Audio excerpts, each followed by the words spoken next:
inside the 18. I'm Michael Magid, live from Los Angeles, California. With me, you know him as ProGK Academy _ on Instagram, the one and only Omar Zini. No 99 World Cup winner Saskia Weber today because she's now co-owner of an NWSL franchise. Saskia Weber, which if you guys do not know this, Saskia is a co-owner in Angel City, which is the new NWSL franchise coming to Los Angeles. Honestly, that's a great excuse to not be on the show today. I gotta say, I can totally go down with that one there. But because of that, we have a special guest who's going to fill in that Jersey attitude, that Jersey style, that swagger that we're always looking for. We've got the one and only, I'm just going to call you U.S. utility goalkeeper coach, Ian Joyce. This guy has literally coached every level in the national team program. Ian, you're a legend, man. And Crooksy said you have to get Ian on the show, man. So we're really excited to have you. Well, I appreciate that. Thank you. And I don't know if I can fill in any Jersey Sasha shoes, but man, what she's doing is amazing, and all of her colleagues. So congratulations to all of them, and for good reason. Yeah. So happy to join you guys. And this is such a great platform. Really happy to be here. And especially for a few of the topics I think we're going to be talking about. So thank you. Yeah, dude, no worries, man. I mean, it literally looks right now like you're at the U.S. Soccer offices. Like you've got the U.S. Soccer thing like right to the right of you right there. And I'm just like, is he waiting for a meeting?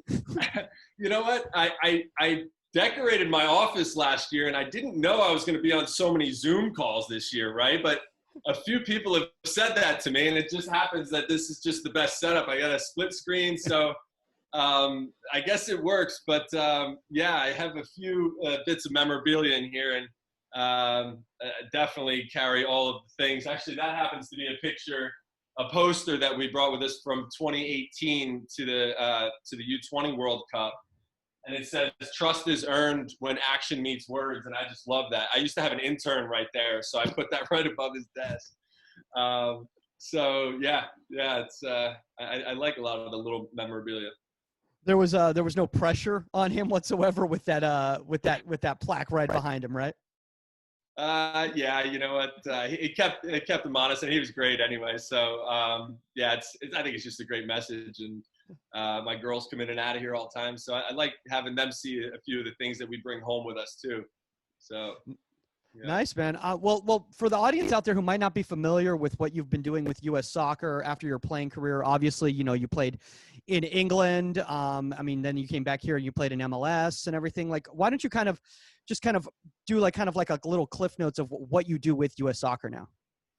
Yeah, absolutely. And first off, I think, you know, goalkeepers always have unique avenues to work with different, you know, whether it be organizations, clubs, and the federation obviously is an amazing organization to represent. So stepping out of the game, I came back. I was out of contract as a player, 2012, 2013, and I came back to New Jersey with my wife and kids at the time, and I knew the PDA folks here very well. If you know, a lot of the New Jersey crew knows PDA well, and they're so centrally located. So I called up a good friend of mine, Mike O'Neill, and I think they needed I had a lot of ideas, right? I was always coaching also when I was playing. I coached at School of Mines in Colorado, always running different camps, you know, when you can and you're not traveling as a player. So I also took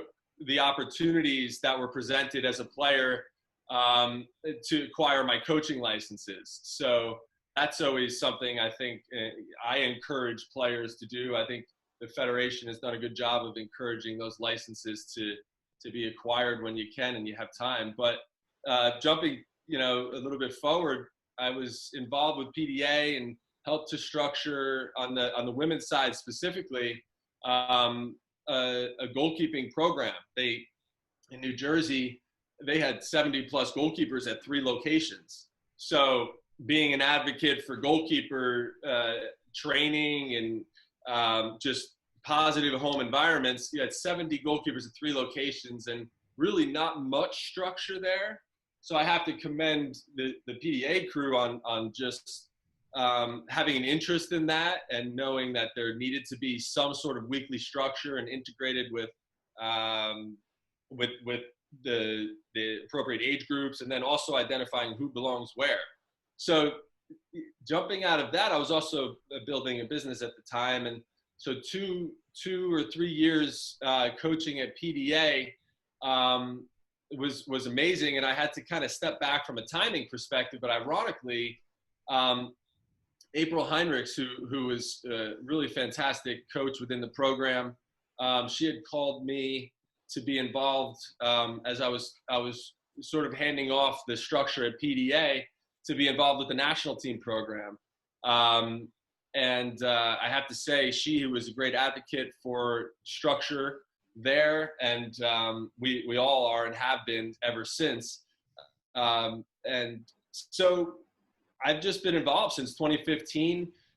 She brought me in with the 18s, and I've worked with the different programs at different age groups, different coaches from the U16 national team up to the 23s. And currently, I just, right before COVID, we actually got back 2 days before the airports locked down, but we were down in the Dominican Republic with U20s. So Laura Harvey's the head coach, an amazing head coach, and she led the group to win the qualifying round. So we had just qualified for the U20 World Cup right before everything shut down. So it was a good way to kind of go into lockdown, but thankfully we got back in time. I mean, well, hopefully that's that'll all straighten itself out at some point. And I really want to commend all the coaches. And Omar's been stressing this over and over again every episode and on his social media, just how important it is during this time period that you just keep learning. You keep learning, whether you're a player or whether you're a coach, because if you don't, when everything gets back to whatever you want to call normal, you're going to be behind. You're just going to be behind. And I've seen some clubs that have started back up again. And last week we had Louis Hunt on, obviously, who was with the U17s. And, he was discussing the fact that, because he put all that time in, they haven't skipped a beat once they've gotten back to the field right now. Right. So, speaking of that, let's kind of get into this topic right now here. This all came about. So I'm going to have to start it off with Omar right here, because why did this post kind of come about, Omar? You did put a post in regards to delaying your movement in a flighted ball scenario, and you had a lot of people comment on it. So why don't you kind of, bring us to the genesis of it all? Yeah, no, I think, flighted services for a lot of us become more of an issue as you progress in the stages and levels. So for me in Galaxy, the Galaxy Academy, it was slowly becoming something that I needed to really focus. So I brought it up to the keeper coach, and he asked us, he said, I have you guys for 45 minutes every day for 3 days a week. So tell me what you guys want to work on that maybe I'm missing. And we said, look, we're getting a lot more services in box, and we're all very familiar with college looking for somebody who can actually judge a flighted service. So he said, okay, for the first 20 minutes of every session, or 25, 30 minutes, I'm going to do flighted services, let you guys understand the pattern, flights, and understand services. So over time, I realizing I got better at it, but I started realizing that sometimes no movement was the best movement. And I posted something, I think, a few days ago, and it was with the De Gea coming out for cross, that same quote. Sometimes crosses, no movement is the best movement, and a lot of good feedback and a lot of good understanding of it. But then it really just got me understanding different terminology that people use and what is the best terminology to use for certain kids so that they process it the best. And my goalkeeper coach, he would say, Omar, pause for a half second, and then judge the trajectory, judge the flight pattern of the ball. And maybe because you paused, the ball dropped fast. It was going to drop. It hopes you're able to recover back to your line to try to save a shot off a header. And then I told you that, Mike, and you said, okay, pause. But what about the word delay? How does that make more sense for a young kid? And I think when you said that to me, Mike, again, we talked about learning throughout this process, but when delay, I thought that was even a smarter word, because when you say pause, a lot of the kids take it literally. They step forward and they go, oh, coach told me to pause, so I have to stop my movement.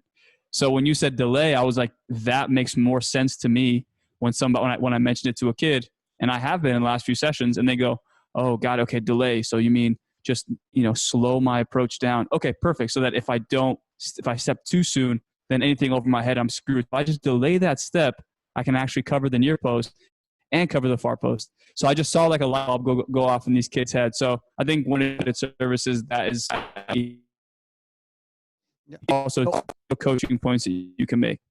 So Omar, just a heads up for you right now, that we're having some little bit of Wi-Fi issues with you right here. So there's been a little bit of a delay and a little bit of a breakup, in case you want to try a different, Wi-Fi signal. But I want to continue on with that. First off, I want to say this. I want to say I appreciate that. Thank you. In regards to bringing that up, I guess they say, those that can do and those that can't teach. So I'm glad that one thing I've said before actually resonates with kids and is actually beneficial. Ian, I want to throw this to you because you've said this is one of your favorite topics. And I think one of the reasons is because sounds so simple, yet it's so complex. So can you kind of bring us through kind of the variables that come into play when assessing a flighted ball? Yeah, so many things come to mind. And first off, one of the reasons why it's a favorite of mine is because, there are very few things that every goalkeeper is going to see likely in every game. And a cross of any sort, flighted, driven, whatever type of cross, it's likely to come their way, right?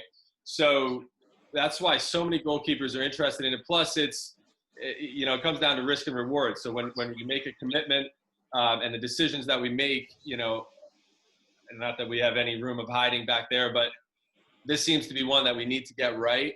Otherwise, it goes wrong. So that being said, the different type of flighted balls. I mean, first of all, the positioning on the field. So whether it's deep, a deep service down towards the end line or a little bit higher up, something that's flighted into the box, then you're looking at the pace, the height, what type of elements are involved. So is it rainy? Is it wet? Is it dry? Is it windy? Where's the wind blowing? Also then, again, considering the position and where they were crossing, what's the opposition doing? What's our back four doing? So there's so much to absorb in very little time. So the best thing we could do as goalkeepers and goalkeeper coaches in any situation like that is just constantly put the keepers in the position to make a decision, right? And perfection, let's just throw my perspective is throw perfection out the window, right? Every decision doesn't have to be right every time, especially in training. What you have to do is be decisive in the moment, right? And a lot of that then turns into a delay versus not, right? And when we decide to go, if we decide to go, I think the first decision is if, right? If you delay, that means you're going to go, right? If you stay, then you're holding. So the first decision is, do we go? Then it's delay means then you're going, and analyzing all those variables I think I just mentioned, plus some that I probably forgot. So that's why I think it's such a hot topic and a passion with goalkeeper coaches and players, and so there's so much more to dive into even from there. Dude, I love what you just said right there in regards to that. By the way, shout out to Omar, who's been able to find another connection to join us right here. Dude, now it looks like you're about to shoot headshots. Like you just got like a plain wall behind you right here. Like you're gonna do. You got Cal State LA right there. Like you're about to take your profile picture for the season. All your stats underneath. I know. I usually have my lights set up, but I'm not gonna do it today. I just keep this little. But yeah, can I add on to what Ian just said? Of course. No, I think Ian. For me at least, and what I've noticed in the goalkeeping community throughout this the quarantine time, has been tossing that word out of perfection. And I think a lot of us have this idea of what the technique is supposed to look like because it works for us. And then I think for young coaches especially, they're really trying to implement that. But as you know, Ian, as you get older, you realize there's no perfect technique. There's no set technique for one goalkeeper. And through these forums and through these Zoom calls, I think a lot of people are kind of finally getting to that understanding where at the baseline, we should all teach what's best for our goalkeepers, give them a basic, idea of what technique looks like, and then let their instincts and let their personality apply that technical, foundation that we're giving them. And I think the biggest thing with crosses for me has been Everybody has a different approach. Everybody has a different size. But the one thing that should stay constant is that little delay, because from there, now you have the ability to execute multiple scenarios instead of just one by stepping into that space. If you step into that space too early, only balls are going to fall into that bubble of your current momentum are going to be balls you're going to be able to capture, versus delay or hold for a half second. And then we said assess the trajectory, assess what the ball looks like, where the runners are coming from, all of that. And then from there, because you've paused or delayed, you have the ability to make a variety of decisions. Yeah, you know, I love what you're saying right there, Omar, in regards to talking about the service too. Because Ian, you know, one thing that I think is a problem when we're using terminology, and that's one of the reasons why I stopped using the pause, wording, that type of language, and go more with the delay language, is because that puts into the motion of like, okay, I'm gonna for a second think about something, but I am going to make an action, whether it's a retreat or whether it's a move forward. So it's that delay of what my decision is going to be. And honestly, Ian, I think a lot of it is trial and error and figuring out what is the amount of proper time. Because I see a lot of goalkeeper coaches and they do like, well, you got to wait a half second. Well, not always. Yeah. Sometimes it's 2 seconds. Sometimes it's 0.3 seconds, So you got to determine the pace, right? And the movement of the ball. Yeah. Oh, yeah. So I try to stay away from blanket statements like that, because players can get into a black and white area, right? And the game is totally gray. So I wouldn't put a time on it at all. I like the word delay because, again, it involves the timing of the decision, right? And when we go. And so I have when I was a player in England, I went to a camp similar to what Jill has created at TKI with Fred Barber. And he worked with Jussi Jääskeläinen at Bolton at the time. And so I had just gotten to England and I was analyzing all sorts of flights. The ball was being whipped in all over the place. And what I was doing was I got in certain tendencies of overcommitting. So stepping forward a little bit too early, right? A little bit too early. And then therefore, when you overcommit, you could be gone back here, right? Whether it's forwards or backwards, and your timing could be completely off. So he gave me sort of a physical and visual analogy where, using the term delay, if you were to delay your approach to the ball and your flight and your sort of footwork, and we could touch on the footwork side of it, in attacking the ball at its highest point, which I think that's pretty universal. If we could delay that, almost envision someone holding you, or if you have a rubber band around you, in your goal mouth. You're moving your feet. You're always aligning, and I use short, choppy steps. So your footwork comes into play really quickly. Because delaying doesn't mean sitting still. Delaying means not committing yet, but you're still aligning with the ball, right? So if you were to envision someone behind you, and he actually did this. Fred Barber got behind me. We flighted a few balls in, and he got behind me, held my shirt, and I've done this so many times since. And then all of a sudden, in that moment, you now have created so much momentum to go and drive and push, right? So it's almost like you're being released, and you want to go, because I think most goalkeepers want to go. Like, if we're going to do it, we want to do it. And sometimes our job is to delay, analyze, shift, then go. So sometimes it's go through the traffic, punch the ball, so that's what you're analyzing. So as you tie it to day-to-day training and how you approach different competitions, and then, at the international level, again, the one variable I did not say was, what is your competition like? Are they getting deep into areas? Are they getting deep on the end line and then cutting back? What are their tendencies, and how does that impact your starting position potentially? So all of those things come into mind when you talk about this. And so I think that visual for me from a player, I've brought that through almost every session I've ever coached on crossing and flighted balls. Dude, I love that, because being able to develop that type of patience in a player, I mean, that's a mental thing in my opinion. And having that physical barrier, and then that kind of that spring type of a thing, and just like, and you're forced to not release it. I mean, that takes patience, that takes discipline. I think that's just going to benefit you as a goalkeeper in the whole. I want to talk about this now with you, Omar, is the fact that sometimes there's too much time. And I think that's an issue where a lot of young goalkeepers have an issue, is like when a ball's flighted in such a manner, it's a floated ball, and they have so much time to get underneath the ball that they don't know what to do with all that extra time. So how do you work with a young goalkeeper on that?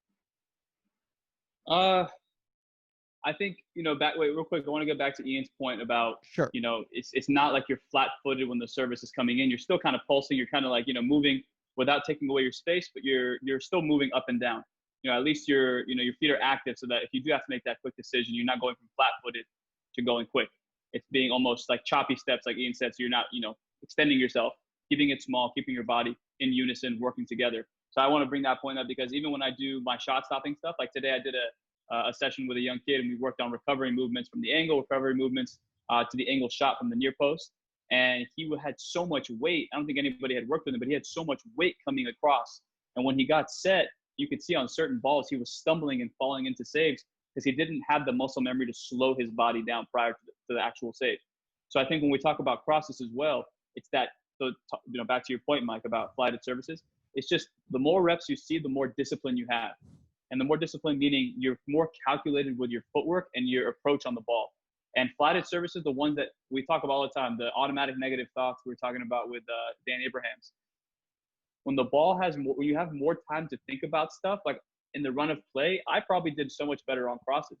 But when it's a free kick and all of a sudden or a corner kick, my mind goes, oh boy, here we go. And the balls that were being served from like 30, 40 out, I almost felt comfortable with my defenders dropping off to the PK spot, only so that ball came in and I had to make a decision. There was traffic, so if I made a mistake, I could blame it on the traffic. So I was already preparing myself for the worst to make an excuse. And then as I got more comfortable with that and I started seeing more of those services, I was like, you know what, guys, step up. Let me take care of this right here. Only because I felt more comfortable because I had seen so many services. So what I would say is just be calculated and be disciplined. And for us coaches, it's just don't settle, or like Ian said, there's no such thing as perfection. So when you have those sessions, just serve, and let them figure it out. With crosses, it's one of those things where reps really do matter. Just like you work on your weak foot. You're never going to know until you keep messing up. And then when you mess up, you can fine tune from there.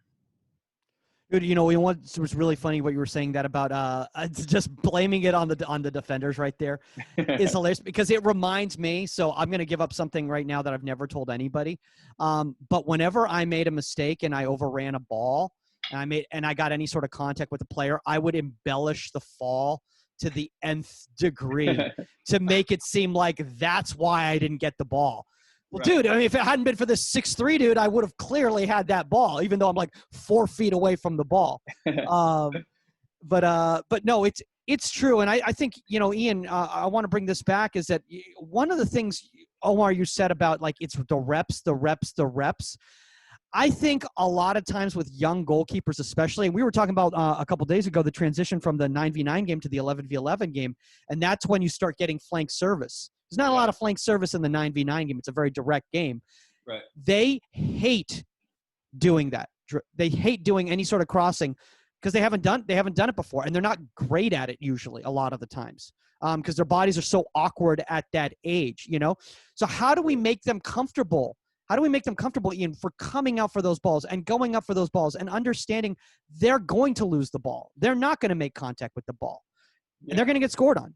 Yeah, without a doubt. Well, it'll go down to repetition in the end, but there's a way to get there too. I mean, so for us, I would say at the international level, you're looking at more driven balls. So you're getting a little bit deeper, but with a purpose, with a whip.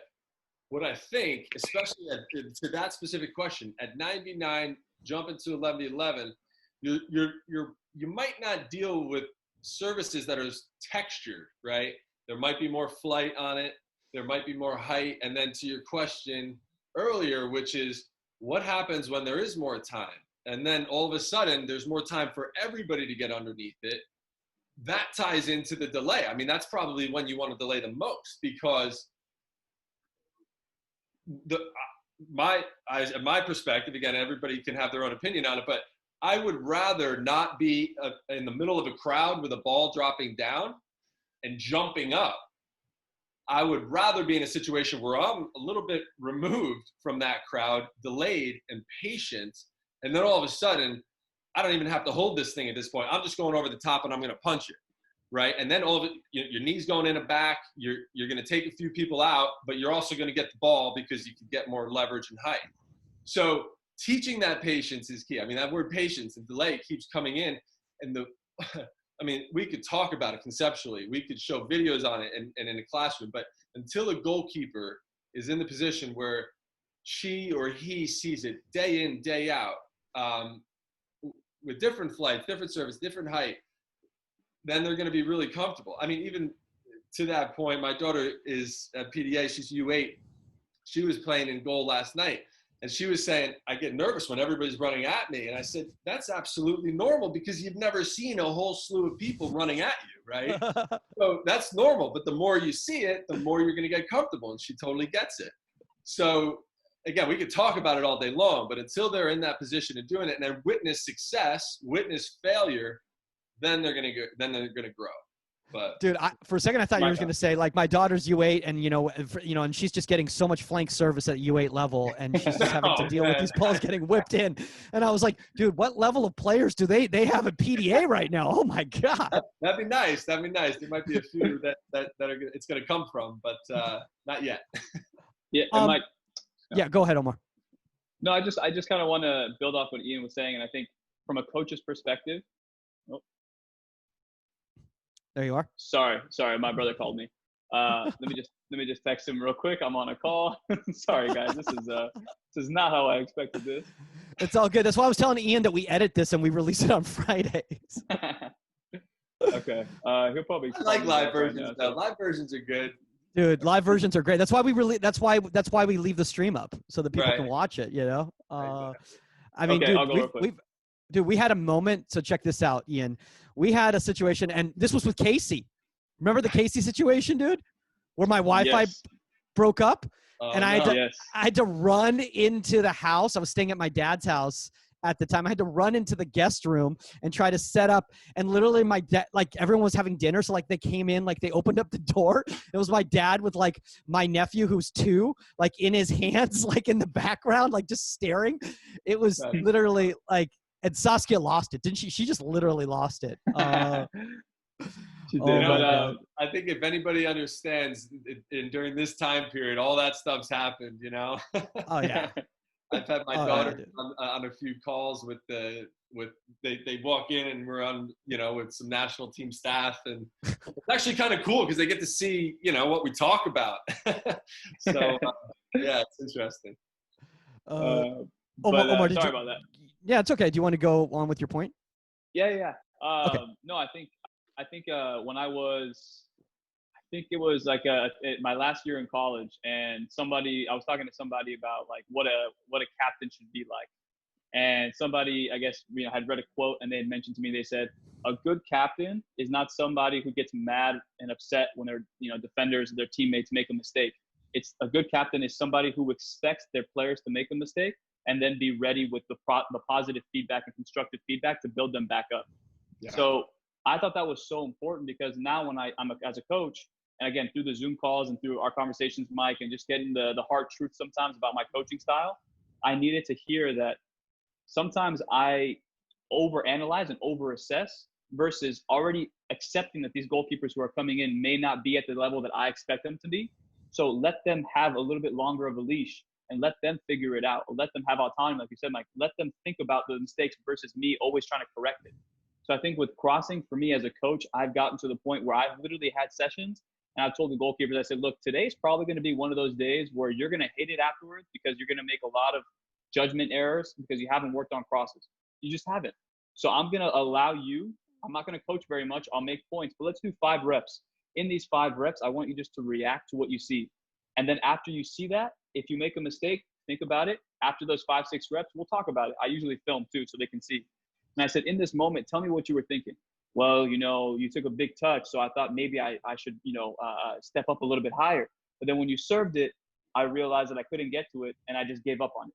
So I'm like, okay, figure that part out. So next time around, you understand what you can do better. So now I'm allowing them to continuously just make mistake after mistake. And I've noticed the goalkeepers who I've let have that freedom, the next few times that we've had sessions, they've been able to assess the flight of the ball, because now it's like their instincts have really, I guess, developed versus me coaching it into them. So their instinctual like idea of what they're seeing is developing versus me developing my coaching style. Does that make sense? No, So, I mean, dude, it makes yeah. complete sense, because here's the thing, like, and I want to bring this back to something that's been happening with me recently in regards to recognizing my own coaching. And I think that's one of the things that I think a lot of us need to start recognizing is not just, breaking down the techniques and the tactics of our goalkeepers that we're working with, but how are we approaching these goalkeepers, and that's something that we really tried to work on lately. And I've seen that when I overcomplicate crossing scenarios, especially with the younger goalkeepers, they start like you're talking about, Omar, the overanalyzation. The more they're thinking about it, the more, instead of a delay, the more that's when you start getting that pause, because it's like, what is the right decision, rather than just being in the moment and dealing with it. And Ian, I want to talk to you, because not only have you worked, at the youth level with PDA and seen that progression of the young goalkeepers all the way up, but all the way up to the national team level, U23s, you're talking about young professionals who are world-class players. They still are trying to create that problem-solving mentality on their own. And how do you develop that autonomous, understanding from themselves, so that they're not waiting for the coach to bring it out of them? Yeah, well, first of all, I'll be the first one to say to all the players that I'm learning and growing as a coach, as you're learning and growing, and we're in this together, right? So I think you have to create an environment where it's mistake friendly, okay? But then you use the word overcomplicate. And again, we were just down at the CONCACAF qualifiers in Dominican, and now you're taking in completely, a lot of different variables in mind. And we were talking about, and I'm thinking, okay, we're giving scouting reports on opponents, and with CONCACAF, you can have a lot of different versions of how the ball is going to enter the final third, right, in your competition. And there was I couldn't even remember. We played 8 games, so I couldn't remember the opposition. But 2 days before, typically we do a little bit more crosses, and a little bit lighter the day before, match day -1. So it was match day -2, and I was thinking I want more reps, and it was going to be a more direct game, right? So the opposition was very direct. They don't have a lot of connected passes in the attacking half, and we knew the ball. It was a transition, right? So as soon as they won, they were going to hook it around our back four. There were going to be a lot of gray areas where, it might not have been flighted to go get the ball higher, but it was going to be over the back four, in between the back four and the goalkeeper. There's going to be a decision to come out of your box, a decision not to. It might bounce and then go high, right? So timing is everything, analyzing opposition. And so I didn't want to overcomplicate it. I didn't even want to overcomplicate the message. And it was almost like the goalkeepers were looking for something to do in this drill. It wasn't even a drill. I went around in a semicircle higher up the field. Probably I struck the ball out of my hands, off the deck, bent around the back four, just all different types of services, but into the 18, then to bounce outside the 18 and into the 18. So there's a whole bunch of different variables at play. And we saw them all happen, right? So it wasn't even a drill. It was just repetition. Nothing. It wasn't overcoaching. And guess what? If the decision was because the ball was bouncing and then I'm going to be in the air, do I float outside the 18? Well, okay, fine. Now we witnessed that. Now we have to just think about that. I'll maybe give you 1 or 2 more services and see what the risk and reward is. And then you can progress it by adding, 1 or 2 strikers to go add competition. So the reason why I thought about that was just overcomplicating. It was like the goalkeepers are looking at me like, okay, what else are we doing? I'm going, no, just get into an alignment with where I'm striking the ball, right? And then I'm just going to strike the ball. And it's going to be awkward. It's not going to be as if I'm crossing the ball in this perfect spot and you're going to come out and float it and get reps. It's that's more match day -1. You want to see success, get into the box, float right through it. But match day -2, I wanted to get some different variables their way and maybe see a little bit more failure. And so it wasn't even, I wouldn't even have coached too many points in the moment. I think we watched video on it maybe that night, just to analyze it and discuss. But the last thing I want to do is sit there and discuss why the decision you made was wrong. Rather, hey, what can we think about? Do you think that was the best decision? Because if we don't, then maybe we get this out of it. And it becomes a talking point. So yeah, I guess not overcomplicating is a big thing. Really big thing. Dude, you brought up something right there that I think a lot of goalkeeper coaches, a lot of young goalkeeper coaches need to hear this out, and this is a conversation Omar and I have had consistently in regards to varying the service, because I see so many young goalkeeper coaches, and like you were talking about, they're doing that match day -1, just success crossing scenario, but that's not going to develop that problem solving mentality or that thinking goalkeeper. One type of service that you brought up there that I don't think enough goalkeeper coaches do, and Omar, I don't know how you feel about that, is that dropped ball that makes surface contact before you go for that ball. Not enough goalkeeper coaches in my mind work on this, and this is a situation, especially nowadays at the youth level, where players are playing on turf consistently over and over and over again, that they deal with. And then they come into games and I see them overstep through these balls all the time because they can't judge the bounces off turf, right, Omar? Yeah, and I think I've seen a lot of those goals being scored on free kicks as well. Those first post runs that the goalkeeper, we talk about sometimes, like, do they continue to shift and follow the runner? Like Sasuke said last episode, I think, like, do they overcompensate and go with the runner and then leave that far post open? Or at the same time too, those little dipped services in. I think you're right though. I personally don't work on it enough.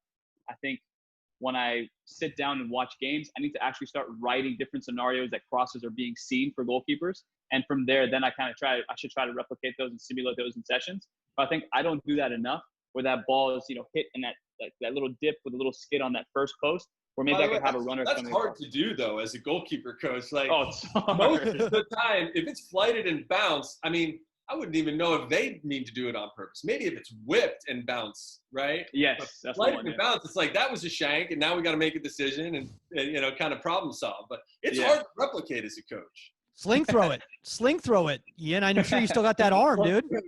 That's it. Yeah, innovation. Well, Mike, I think one thing that I try to tell my keepers is, like, how we have like a little D around the 18, kind of like Never that. played soccer before. I'm not sure what you're referring to. Well, we have like a little semicircle, and I tell my goalkeepers, look, let's say you're in the center of that, and you have a little semicircle that goes 3 yards, 3 yards, 3 yards. For me, at least, I try to attack whatever ball I come out for with 3 yards of headspace to gain momentum.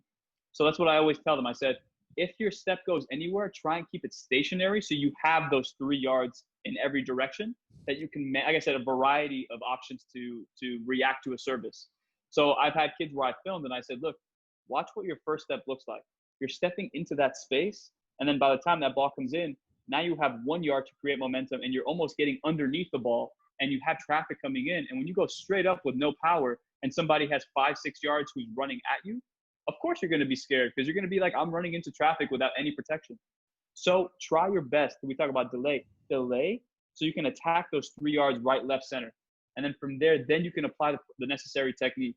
And I think that has been, again, we talk about my communication styles and how we can communicate and use the certain language for each level and each age, where they can not contextualize, but they can understand what you're trying to say and then feel it out once they do it. I got a question for you right there, Omar, because you brought something up that made me think about this. Do you ever do any sort of restrictive activities where goalkeepers have some sort of box where they have a lack of ability to expand their range, and they have to keep their movements very tight and concise in that space in order to teach them that discipline? Yeah, that's a great question. Actually, it makes me think about some drills that we could create here. Yeah. We're going to do a session right here, dude. Let's draw it up. Let's do it. Right. I've got a whiteboard here. You know what? Restrictive, and it's really important to think. I try to, in terms of to try to help goalkeepers make a decision. I use the word threshold a lot, right? So what's the threshold so once you cross the line, so if there's a restrictive boundary, once you cross it, then you're doing one thing versus another, right? So I can't say I've done too many off the top of my head, I think, that actually restrict their movements. Something like a rubber band around their elbows if they need it, or some sort of elastic restriction. But it gets you thinking about, okay, then what's the decision once you reach the threshold, right? So for me, a front smother versus collapse is, the threshold would be if the ball is outside of your knees once you move laterally, right? There's a little bit of a threshold there that then allows you to collapse versus smother. So threshold punch versus catch, there were probably a few of them there. So you got me thinking, though, about what you could create in terms of restriction of movement, and then how that makes them kind of think about and maybe clarify a decision in the moment, because that's important. That's a little bit of our job to clear up the gray area. The gray area is always going to be there, but to clear it up so you can see it a little bit more clear and then be a little bit more decisive a little bit earlier. That's the next level, right? So Yeah. No, I want to ask this to Omar here, because he just ran a session today. You just ran a session today, right? This morning? I did. Yeah, I did. Okay. I was too busy watching Premier League to run a session today. But you were talking about, tidiness in regards to the footwork, tidiness in the far as the footwork. I think that's one of the issues why a lot of goalkeepers can't delay their movement, is because their footwork isn't tidy enough. Is that something you would agree with? And is that something that you've been trying to work on with goalkeepers? Yeah, I really have been. I think for me, I've started using, for example, for us keepers, we have, in my opinion, we have 9 pockets to make a save. It's in the middle, low, middle stomach, and then high up here. And you have the same channels, all 3 on the other side. So for me, it's like 9 different areas where you can try and catch the ball. And the way I've been teaching my kids is your movement and how you, I call it fast approach, slow arrival. When you're slowing your arrival down, you need to have that muscle memory in the legs, which I think that's why you need to go to the gym a lot. You need to do a lot of restrictive band, BOSU ball exercises where you're working on your balance. I feel that you need to build that muscle memory up, that when you do get to a position where you're slowing yourself down and almost getting to that point of set position, you need to be able to have this whole area, all those 9 different pockets. Those should be accessible to you based off your set position.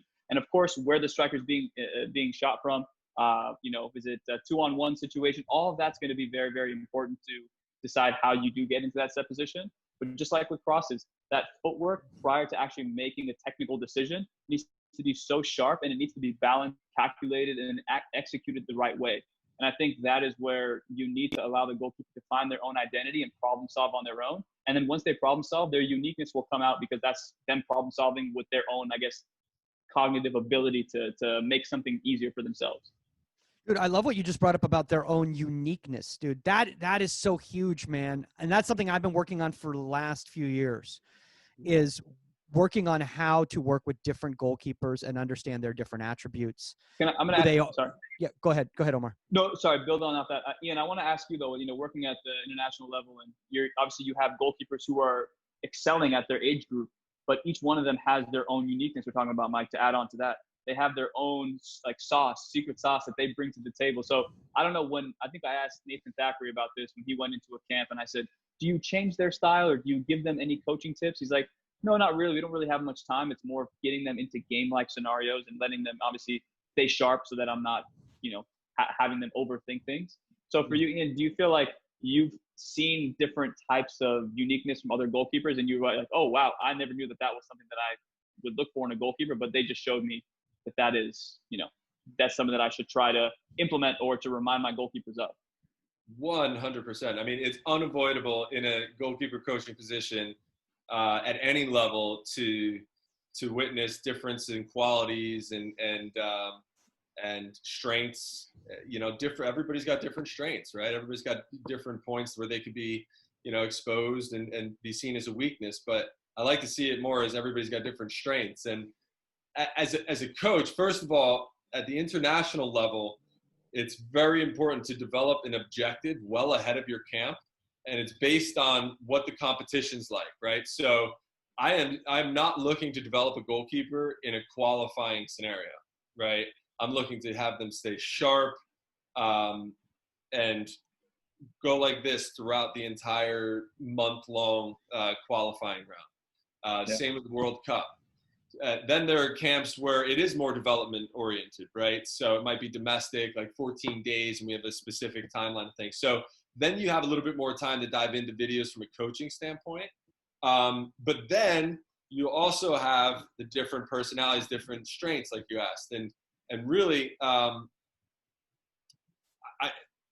for the last 3 years, I've been most specifically working with the U20s and probably the 18s, 19s, leading up into the 20s. And I think at those ages, it's important. First of all, globally, players are going professional at that age. So you can start to treat them as professionals, and in training environment also. But they're also continuously creating, but they've really honed in on a lot of their strengths and their habits, from footwork to handling and different decisions that they make along the way. So again, yes, we're giving repetition, but my coaching point might be different, slightly different, or drastically different than Omar's, right, or Mike's. And quite frankly, even at the national team level, these players might be going from college to international and hearing different versions of the same thing, or different words being used, or even a different tactic. So my job specifically at the international level is to hone in on the strengths, to have them shine. Yes, we're developing all the areas where we can improve. And we have specific objectives. We have criteria in every single position on the field. That's something actually COVID's allowed us to do, is really dive into those, position specific, the criteria that we look for.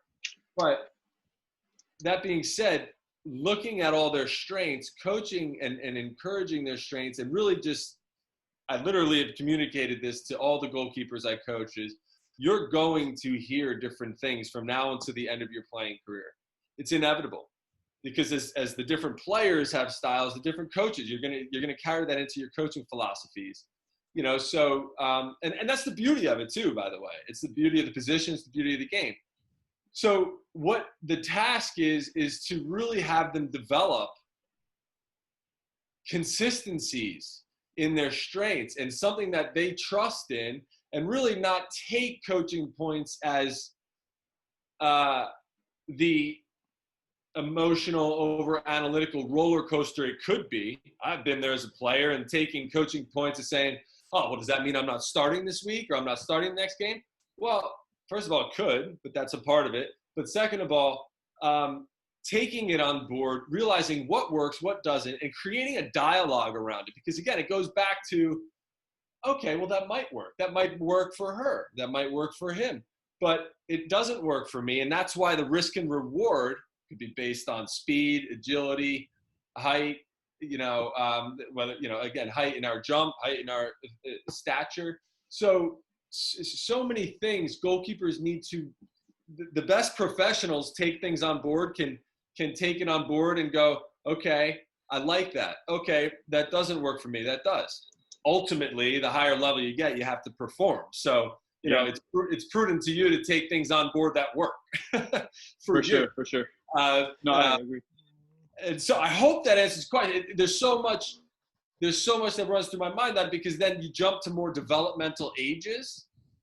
You jump to more developmental ages and you say, okay, then you really are coaching so much more of the individual, right? And so, I guess I hope that answers the question. Well, no, I mean, Ian, it's a really good point that you brought up on some things right there. And like, I remember, when I was fortunate enough to have some experiences, I helped out a little bit with Manny with his 14s. And then the next year I did the 15s. And I mean, both those classes, the pool of goalkeepers we had some pretty solid goalkeepers there. Kendall McIntosh was one of them. But the difference between that 14s IDP camp and that 15s camp with Tony, Lepore, the year after, the same goalkeepers, in the way that they were approaching the sessions, for me, started making me understand like the differences in regards to what you do at the international level based on the level of development of the goalkeeper and the phase that they're in. And I think that's something that us, even at the club level, need to start recognizing, is that how do we train our 17s versus how we're training our 11s. And I see a lot of young goalkeeper coaches out there training their 11s like they're training their 17s, but they're just dumbing down the session. But it's the approach of the session is the same. And I think personally, that's something I've been trying to work on is understanding that. I know, Omar, that's a discussion that we've had personally, not on you, but I mean, just in reference. Yeah. Yeah. No, I think again, it's not dumbing it down, but the language that you use too needs to be one where the learning styles, like I have a young kid who's 9 years old, and he is one of those kids who I can tell him once and he goes, oh yeah, okay, you're right, I didn't take a step. 9 years old, and he figured it out. And I'm like, I didn't have to do anything. You literally just coached yourself. I gave you a reminder and you coached yourself. And I have someone who's 15, and sometimes I tell her stuff and she doesn't get it, and then I have to keep showing her and showing her and showing her.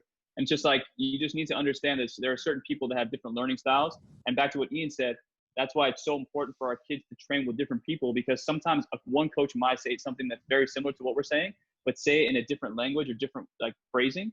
And that's the unlock for those goalkeepers. And we'd be doing a disservice to not allow them that like freedom to go work with other people, to maybe that coaching style is more for them. And one thing I will say though, that I did learn the best, or from my own experience, is James Hallman. He's a goalkeeper coach in England. He had a session that he posted, and he was telling his goalkeepers, you know, for us, we say clean hands. And he just kept saying quality on the ball. Everything else could be frantic, but quality on the ball. And mentally for me, I was just like, oh my God, you know, instead of saying clean hands, clean hands, clean hands, I need to tell them quality, because it shows them, for me, it shows them it could be clean hands. It could be a knockdown. It could be a parry, just quality decision-making and quality technical efficiency. So again, it's a word that I've never even thought about using in that context, but I've started using it. And I tell the kids all the time, it's controlled chaos. When you step from one position and you come across the goal, it's fast approach, slow your body down, and then quality here. Everything else would just be quality here. And the movement that you have and slowing your body down, taking a quick breath if you can to get some clarity, hand-eye coordination will all be kind of reset, and then quality on the ball with your decision-making. So that's why I'm like advocating for this, because I've had it happen to me, and I'm like, man, I wish I would have learned this a little earlier as a coach. Dude, I absolutely love that. I haven't never really heard that before. And because you're absolutely right in regards to clean hands. I mean, even when I bring up clean hands to a kid, their immediate thought is catch. Have to be hold every time. Yeah. Have to be hold. And that's why even controlled catch is a difficult thing to explain to a young goalkeeper coach. Young goalkeeper in general, Ian, right? Yeah, and again, I'll go to the age groups. Now, I've actually had a goalkeeper at the international level. When we were having dialogue, I think it was more of a feedback, and she kind of drew a difference between what I said at, I think it was the U19s, and what she had heard at a U17 camp. And I was so happy she said it, because first of all, it stuck with me as a coach, and it ties into this conversation, but also because it helped enlighten her in terms of the progression. But when you jump into now a U18, 19, 20 category, right, you're starting to deal with, and now we're talking about clean hands, safe hands, you know, we're talking about shots and crosses. I know we're kind of talking about everything at this point, but we always go off on tangents, man. Right, I was just saying, it's the decision to catch or deflect, right, or take a two-touch to control the ball, and at the 18, 19, 20s, you're dealing with young professionals. You strike the ball, and there's so much more schwazz on the ball, on the shots, where you might not be seeing that at 15, 16, 17. So there might be more of an emphasis or more opportunity to hold the ball at those age groups. But the balls are not made for goalkeepers. They're made to move in the air. They're made to go. You know. So the higher the level, the higher the ages, they're striking the ball so much more clean, and there's more of a decision, an emphasis on the decision, right? So it becomes age appropriate. I think the messages do have to become age appropriate, and really based on what are you facing in the game. And again, it's decision in the moment. We're going to experience failure. That's the best thing we can experience, hopefully at the right times as a goalkeeper. Yeah. You know, that's it. I want to bring this up with both you guys right here because this is something that's come to my mind recently that I'd never really thought of before. Because I started recognizing a lot of goalkeepers that I'm training, and then when I'm doing game-like scenarios, and they're doing very well timing-wise, and their movements are clean. But then I see them in games, and it's a complete opposite. So how do we train this? Like, I mean, I don't know how else to do it other than doing game-like scenarios. Ian, like, do you have a solution? Omar, do you have a solution to get them to start thinking that way in the game? Or is that just a mental thing where they just freeze up because they go, oh, this is the actual game, and they're approaching it differently? Well, it depends if you're talking about something technical or physical or mental. So mental, I've seen, and they both have the same equal impact, right? But mentally, you have training goalkeepers and game goalkeepers. And if I witness the training habits, kind of going astray a little bit, and there's a mental lapse in training, but yet all of a sudden we're performing in a game, keeping score, being competitive, and just shouting out who's got golden glove, counting scores in training sessions, I will literally give a golden glove at the end of it because they don't want to lose and they don't want to get a shout out in front of everybody. Something more physical where there are habits that you see in training and not in a game, or vice versa, video is the best. Showing them is something that where you say, oh, you know what, you did it here, but not here. And then you create a dialogue that says, oh, right, that the competition, she got me thinking this way. Or, when you add the back four, I felt a little bit more comfortable, or it could have been a million things. So something more physical, I think drawing them into the video room and showing them is the best, and just saying, hey, I'm noticing this. What do you think about that? And then to your other point, Omar, before, while you were talking, I thought to myself, my favorite question, because you said, he or she solved the problem on their own. My favorite question is, before I say anything, is what do you think about that, right? Like, what do you think about that? Because they're going to give you their perspective, and be relatively neutral in how you pose the question, whether it went right or wrong. What do you think about that, right? Because I want to know what went into the decision, genuinely, because most of the time that helps me understand why the decision was made, and even realize something I didn't witness in the moment, right? So. Okay, so I got a question, and I'm going to take it to Omar right here, playing devil's advocate here, because this is a situation that I've been trying to work on, and I've been doing a lot of that, asking what, because I want to make sure that they're understanding why they're doing something rather than just telling me what I've been telling them. Like, now, Omar, I know you've had this situation where you've asked. By the way, I had this situation with collegiate D1 goalkeeper where I asked them, I was like, so why did we do this? And they literally couldn't answer to me, and it was so frustrating to me because I'm like, you're playing at this level, and you don't know why we're doing this. Like, so how do you give some coaching advice, Omar? Like, what do you do as a coach when you stuck in a scenario like that, so that you don't berate them, but at the same time you make them understand why they need to know why they're doing this? I think and to each their own. I think there are certain players who, again, I keep saying, like, learning style. Like, a lot of people, growing up, for example, certain coaches, their personality was to be hands-on, and they didn't allow their goalkeepers to think freely or think for themselves. So sometimes I don't blame the goalkeeper. I'm like, where you grew up or who you were coached by, I think that sometimes plays a part in it. So they never had to answer those questions. They've never been asked, hey, what do you want in the session? Hey, what did you see here? Why did you make this decision? They've kind of just been told, hey, you made this decision because of this. Let me tell you how we can change that. So I think I wouldn't put as much pressure on the kid, but it's more who their coaches were. But then again, now it's like the patience as a coach to reprogram those goalkeepers. So, okay, hey, you've never really been asked to give your opinion about a decision that you made in a game and why it went well or why it didn't go well. Okay, let's sit down, and it takes the effort from the coach. That's where a new personality comes in of like, hey, I know you've never been asked this, but we're going to sit down, and I want you to think freely. I'm not going to berate you. I'm not going to say anything negative. Just tell me what your honest, instinctual answer is to this, and then we can work from there.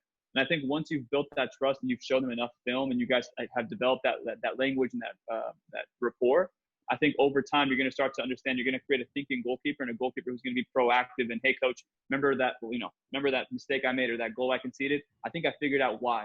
They're going to start coming to you with solutions versus you asking them for that. Yeah. I want to, by the way, Ian, how are you doing on time right here? You good? Good. Yeah. Okay. Okay, cool. There's a couple more things, and I want to bring this up because like we had, well, actually, you know what? I'm going to go a different direction. So I've spoken to some, even guys like in MLS and stuff. And like, they say when I was growing up, specific coaches would force me to make runs in a certain manner. And because of that, like it's still stuck in my subconscious that that's the only way you can make a run in a situation like that. And I know you were talking about different profiles, different attributes of goalkeepers, right? So like, how do you work with a goalkeeper who's like been like told like I have to J run like this, and like it's not working for them. It's not working for them because they're overrunning the ball over the time because their runs are too short, or their runs are so long that by then the ball's dropped in a certain position. Because this is something that I've even been seeing at the youth level, inheriting goalkeepers. Yeah. So developing a goalkeeper who's had a home environment that is or is not the best for them is something we run into all the time, and we really want healthy at the internet. Again, with the federation, we really want a healthy dialogue with the home environment, right? Whether that's collegiate or club, that's so healthy and important. So number one, you hope not to get to that point, but I understand at many levels you do.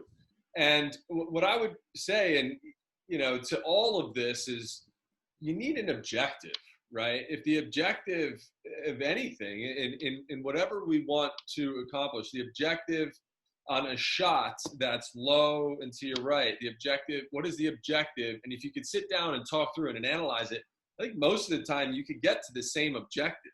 And then it's how do you get there, right? So you can almost take dialogue and just let it guide you to the best result. If the J run isn't working for you, then let's dive into it a little bit. Let's look at video and say, hey, well, maybe, your movement from point A to B might be better here. What do you think? Let's give it a whirl. And if it is, then great. Maybe it's worth adjusting your habits. If it's not, you know what? Let's talk about it. How can we make this a little bit better? We hope not to have that drastic of a shift again in our camps. So then what we want to do is again create that dialogue and home environment. So then we could help and understand what the objective of the coach is, because sometimes the goalkeeper maybe didn't even understand what he or she was trying to say at home, right? And so I think just having an objective is important, right? Our most simple objective is keep ball out of the goal. Yeah. And then it's like, how do you do that in different instances? So that's what my mind goes to there. Which makes me think of retreat, and I want to ask Omar this right here, because something we've discussed, delaying movement, but delaying movement doesn't necessarily mean delaying forward movement. Delaying movement, it could be a delayed retreat, to drop line, to get set for a ball that's going to be played. Omar, do you ever run sessions, and how have you put together a session like this to kind of teach this understanding? Because I know young goalkeepers want to go for everything. They want to go for everything, and they feel like if they don't go for something, that they're doing something wrong, but they don't understand that sometimes retreat is the best positioning. I mean, we saw even an example a few weeks back, a couple weeks ago, when Emily Boyd was playing for Red Stars, and she made a solid retreat on a ball. I think it was a Weaver that had a header, and she had that nice solid drop step. She had kept shape big, and she was able to get that simple push off with the bottom hand over the bar right there. If she had taken one step towards Weaver there, that ball's floats right over her and in. So how do we teach that discipline, Omar? I mean, I'm a huge advocate for film, and I think Ian and I'm sure you, Mike, we'd all agree with that. I think kids need to see themselves in action and understand what's going on in their head and what it looks like, and why we as coaches are making coaching points. Like Ian said, the objective is to keep the ball out of the net, and there's different ways and techniques and different scenarios that we're going to have to do, to face in the game. And as coaches, it's important for us to give those scenarios and get those reps in for our goalkeeper. So for me, my best advice and what I've done is I run them through a session. I show them, let's say 6-7 reps. They act on the 6-7 reps, and then we come and watch film. And then they, while they're drinking water, they're actually learning something and being able to see what is their initial instinct on that cross. Oh, so I have some kids who go, oh my God, I didn't know I was that jumpy. I didn't know that my feet were always moving. I didn't know. But then I watched it, and then I have them go back in. We do the exact same reps. Obviously, service will vary, but the foundational piece of crossing should be that delay to assess the trajectory, to assess what's in front of you, the picture in front of you. So my best advice would be to film the session and try and do 2 sets of everything. The first set is autonomy. Let them do what they need to do. And once they have that autonomy, you show them what their instinctual step looks like, or what their instinctual decision-making looks like. And then now they see it. They go, wow, I didn't know I did that. Oh, that was actually pretty good. I didn't know I actually did that. And then you bring them back for 5, 6 more reps. And now you've developed that language with them and like, watch that step. So I coach on the fly now. So as for me, at least, the film is so important to let them see and observe how they look, so that when you coach them, they go, oh, he's right though. Coach is right. I do that. So you can get more. They actually are able to understand and hear everything you're saying versus like, man, this guy won't shut up. It's always nice to hear that, right? The coach is right. I know. And I always tell them, like, I had a kid this morning too, young kid, and he does not the arm swing, but he shoots his arms back. Not as big as Kepa, but he shoots his arms back. And I showed him, I was like, look, the balls that I'm dipping in, when your arms are going up, your whole body's shooting up. And by the time you get down to the ground, there's no way you can hold anything, because you're resetting up here. And now your body has so much ground to cover. And he's like, oh, I just don't feel it. So I put the camera on, and he's like, oh my God, that's how that looks? Okay, so maybe I should keep my hands more still so I don't have to worry about readjusting from up to down. And we started working on it. By the end of the session, it got a little bit better, but still, until they see it, they won't realize our coaching points are actually right. You know what I mean? So I mean, and it's amazing to me how many times I will say, like, are you filming when you're away from me? And they go, no. And I go, I don't know how many more times I can tell you. It's not that difficult. Like, literally get a tripod. I'm like, oh, I have a tripod. Okay, cool. Well, then put your camera on, put your phone on the tripod. It's literally, whenever even you're training at home, like, you're going to start recognizing these tendencies. And I've seen kids who've actually done it during quarantine, and they've been filming, or even these Zoom sessions that I've been doing, during quarantine, where I was doing virtual training with them. And the fact that I sent them the tape back, and they had no excuse because they had the tape now, there's no excuse there. Just the amount of just cleanliness and movements that I've seen improved is dramatic. I know this is off topic right now, but Ian, since we have you here, I have a question. Omar brought up the arm swing. I see so many kids that are learning it just from watching television. I don't know one goalkeeper coach in the United States that's teaching it. Do you know anybody who's teaching it? I've never been taught it before, and I haven't been able to find somebody that's teaching it. So, have you ever worked with it? Do you know anyone who's worked with it? Like, when you talk about the arm swing, tell me more about the arm swing. So we're talking about the Kepa style, or that German arm swing where it's the full back momentum and then full forward. Right. Coaching that here domestically, I haven't. No, that's a great point. And again, it's effective for them, right? I don't know that it's effective for everybody. Again, effective for them being, goalkeepers who adopt that style, and coaches who probably, know the right coaching points and the moments around it. But I haven't really come across many to date. But who knows? I know there's been a shift in coaching philosophies in a lot of areas over the last 5 to 10 years. So that's probably another one to come up.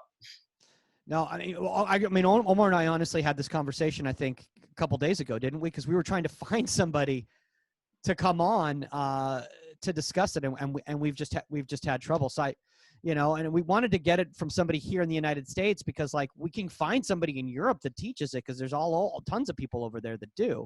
But we wanted to have someone domestically. All right, let's before we move on right now, Omar, I want to kind of ask you, like, if you're putting a session together, like, what would be kind of like, if there's a young goalkeeper coach out there listening, like, what would be that progression that you would do in order for them to learn how to coach this properly in regards to delaying their movement, and what variables do we need to make sure we have in this session in order for it to work? I mean, I think whenever we do anything technical or anything that's going to have a decision to make, I think you need to strip back and go back to the first layer of whatever it is. And I think for us, it's judging flight of the ball. And whether it's, in a controlled setting, throw underhand first to engage their mind a little bit and understand that patience, what it looks like and what the success, I guess, of it would feel like. I think, Mike, you taught me the best thing about it. Like, yeah, you can show them what it looks like, but until they feel it, they won't know how to do it. And they won't know how to coach themselves on the fly. It's like, oh, but I remember seeing it and I did it, but okay. But it's like, oh, I saw it and I know how it felt. That did not feel like how it felt. So I think that as long as they can feel what it looks like to delay and then have it be a successful delay, and then from there you start opening it up a little bit more and have less announced service, then as long as you can build that foundation, they feel it, they won't know how to do it. And they won't know how to coach it. Is that sorry? I'm realizing I clicked on the link. And that's hilarious. Feedback of your own voice.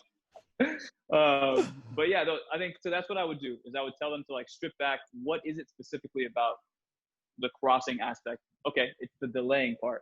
Okay, how can I present that in the best way so that the goalkeepers not only see it but feel how it should feel and how it should look. And then once you're able to do that, then you start building on that. And then for me, that would be one arm services underhand in a close range and one arm services with traffic. Then we go, chip balls in, or maybe balls like a volleyball where it's like dipping in. And again, it's still kind of controlled and they know where it's coming from. There's no touch, there's nothing. But at the base of it all, the foundation of pausing and delaying. Oops. Another call? Sorry. No, my phone's at 20%. But it was so the foundation is being built. And I would always say, no matter what you do, whether for me it's angle movements like I did this morning, the angle movement is that fast approach and slow arrival. That's what I'm trying to build, the calmness in the legs and the ability to understand what that picture looks like prior to the shot. You always, move fast and then calm, then quality on the ball. So I say fast, calm, then quality. And then what does that look like? Okay, let's do it with volleys only to the hands. So then the legs have the muscle memories and they have the ability to call back on that feeling. So that's what I would tell young goalkeeper coaches, do that. Figure out a way to strip everything back and understand what the first layer looks like and then build off that layer.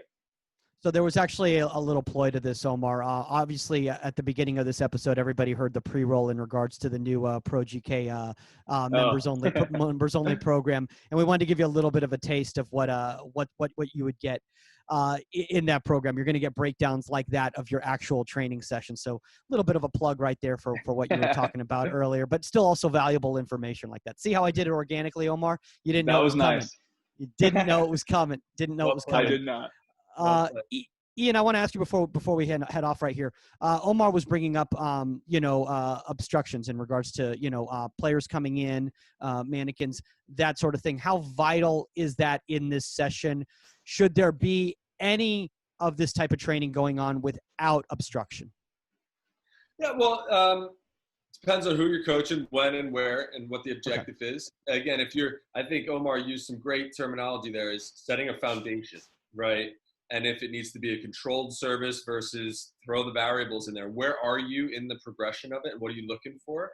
And then if you're pretty far into, the development cycle and you're really preparing for high-level games or what have you, I mean, the objective of every section, aside from, warm-up phase, is make it as game-like as possible.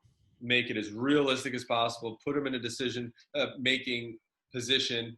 And you only do that by adding competition, in my opinion. And it could be live, it could be mannequins. Again, where are you in the session? Are you, but I'll put mannequins in there, match day -1, even though we're trying to get, trying to see success, right? So getting a player or mannequin in their eye line, or even in a warm-up, will have them rotate and provide opposition, a little elbow in the hip. Obviously that's controlled, but it comes down to what session and when and with whom. And I would say more often than not at the international level, it's as game-like as possible. And the progressions are pretty much there, and you always think of, okay, how can we add on to this? And that's where, different fun things come into play. So I'd say my main objective is to make it as realistic as possible and just make them think. Yeah. By the way, I don't know if anybody else has ever had this situation before, but my favorite face is when in a youth session, in a small group keeper session, when you throw a coach or a parent into the mix. because they're all of a sudden my favorite dude. I'll get this from kids. Well, no one's that big. No one's that tall. That's not fair. Right. And I'm I like, like that. I don't think I've ever thrown a parent in there. That's great. Oh, dude, I'll throw them in the mix. And next thing I know, you got this 5'2" goalkeeper going like, we don't have any 6'4" kids playing U12. Like, what's this all about? And I'm like, I don't know, dude. Have you met Omar Zini at 12? He was like 6'4". I love it. That's great. Yeah, we have equipment managers help us all the time, and everybody's always looking around like, what do you want me to do? So it's great. It's great. I love pulling in help. All right, so Ian, before we go, first off, dude, thanks for investing all this time. I know you got like 9,000 different entrepreneurial activities that you got going on outside of the coaching realm as well too. If there's any coaches out there, any young goalkeeper coaches that are looking for advice, from somebody like yourself who's coached at such a high level, played at such a high level, where's the best place for people to reach out to you? I would say, yeah, you're always welcome to reach out to me on Instagram. I think you got to kind of hit the request button maybe a little bit, or Facebook if it's accessible on here. Feel free. I love the goalkeeper conversation. I'm a major fan of the Goalkeeper Union and here at the podcast that you guys are pushing and putting out. The more content, the better. Actually, I was speaking to Louis a few weeks ago, and he asked me something similar about the concept. What have we been doing to better ourselves as coaches here? And I feel like we create a lot of content when I'm in camps and things. I've been watching and listening and actually, listening to what people are talking about, different talking points, and then being a part of different coaching conversations. And I think it's been an area of growth, right? And you're always in it and watching video and seeing how you could do things and creating content and analyzing in the moment and listening. Actually, this has been a great listening period for me. But I'm happy to have conversations with anybody. I think first of all, I'll speak and just mention on from the federation. We always want to advance the conversation in the goalkeeping department and with specific players that we work with in their home environments and things. So the more conversations, the better, in my opinion. So I think most people involved in the goalkeeper department at the federation feel the same way. So it's only going to get better, I think. And feel free to reach out anytime. I'm just looking at the comment section right here. I mean, you got, La Liga, you've got a guy, working for the Brazilian, first division. I mean, you've got, NWSL coaches, D1 coaches, all on this comment list right there. And that just right there showcases the power of continuing education, guys, Okay. Because if you think that you know everything and you've got people like that listening to us idiots on here, then you know that there's always an avenue out there to keep learning and keep growing. And my gosh, I can't tell you how much education Omar, he's like a machine, man. This guy, he's watching videos, he's going to webinars, he's hosting webinars. Which is another reason why you guys should sign up for the members only program for ProGK Academy. Honestly, guys, if you want to reach out to Omar, obviously at ProGK Academy _, on Instagram. But I really do encourage you guys to check out the members only program. There's going to be a lot of content out there that's going to be valuable. Mentorship is so important. That's why we have people like yourself on, Ian, all the time. I'm happy to use that word because I'm a massive advocate for mentors, especially in the goalkeeping unit. I have several goalkeeping mentors that have been unbelievable for me. So yeah. Dude, awesome. I feel like, there was an episode we did a few weeks back where we had Franz Hook on, and it was literally like 2 hours of just us sitting there like in a lecture, basically, What we want to go for, man, is like everyone just keep learning from each other, And by the way, if you're a younger goalkeeper coach, don't hesitate to reach out either too. We're learning from everybody, I had somebody reach out the other day and they said, well, but you have such big people on the show, I don't have anything of value to add. It's like, well, that's not necessarily true, man. That's not necessarily true. So if you have a guest suggestion or a topic suggestion, contact at Inside the 18. That's the number 18 media.com or at Goalkeeper Podcast on all social media platforms. That's all the time on Inside the 18, and we are out. Later, guys.